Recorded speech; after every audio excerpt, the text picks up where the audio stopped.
நெல்லை ஏர்வாடி சுல்தான் என் அனுபவத்தின் மருத்துவம். இப்பொழுது கேரளாவில் ஒரு வைரஸ் வந்திருக்காங்கன்னு சொல்கிறாங்க. நிஃபான் வைரஸ்ன்னு சொல்கிறாங்க. நிறைய பேர் ஆஸ்பத்திரியில் இருக்கதா சொல்லியிருக்காங்க, உறுதி பண்ணிட்டாங்க.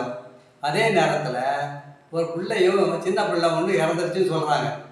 அதனால் நம்மக்கிட்ட மருந்து இருக்குது. ஆனால் நீங்கள் அதை கண்டிப்பாக நீங்கள் யூஸ் பண்ணாக்கா எந்த ஒரு வைரஸும் நம்மக்கிட்ட வரவே வராது. ஏன்னா ஏற்கனவே நான் உங்களுக்கு சொல்லியிருக்கிறேன். அதை நீங்கள் யாராதானு நினைக்காம இப்போ திரும்பவே நான் உங்களுக்கு ரிப்பீட் பண்ணி சொல்கிறேன். அதனால் நான் சொல்கிறத கவனமாக கேட்டு அதே மாதிரி செய்யுங்க. எந்த வியாதியும் நம்மக்கிட்ட வரவே வராது. தைரியமாக இருங்க. இப்போ என்ன செய்யணும், ஒரு முருங்கைக்காயும் 5 வெத்தலையும் எடுங்க. அதை எடுத்து என்ன செய்றீங்க, சின்ன சின்ன துண்டதாக வெட்டி தண்ணியில் கொதிக்க போட்டு அதை என்ன செய்றீங்க, நல்லா கொதிச்சதுக்கப்புறம் அது உள்ளே இருக்கிறத எடுத்து தூர போட்டுருங்க. இல்லைன்னா அது வந்து சளிச்சு போகும். அதனால் எல்லோரும் அதை குடிச்சிட்டு வந்தால் மாதத்தில் 2 தடவை குடிங்க. இந்த நிஃபான் வைரஸ் எந்த தலைகள் இருந்தாலும் நம்ம கூட கிட்ட வரவே வராது. அப்படி இருக்கும்போது நம்மக்கிட்ட வெண்ணெயை வச்சுக்கிட்டு நெய்க்கல்ல இருக்காத தெரியுதா? அதனால் வெண்ணெயே நெய்யாக்கிடலாம். அதனால தான் சொல்கிறேன், இருக்கிறத வச்சு நம்ம நல்லபடியாக வாழலாம். தைரியமாக இருங்க.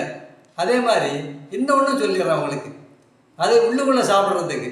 அதே மாதிரி 2 கைப்பிடியோ 3 கைப்பிடியோ வேப்பலையை எடுங்க. அந்த வேப்பலையை எடுத்து தண்ணி உருவி அதில் மிக்சியில் போட்டு தண்ணி ஊற்றி நல்லா அடிச்சிருங்க. அடித்து ஒரு கிண்ணியில் எடுத்து வச்சு 1 ஸ்பூன் மஞ்சத்தூளும் 1 ஸ்பூன் உப்பும் போட்டு நல்லா கலக்கிட்டு என்ன செய்வீங்க, தலையிலேருந்து கால் வரலும் ஃபுல்லாக தடவுங்க.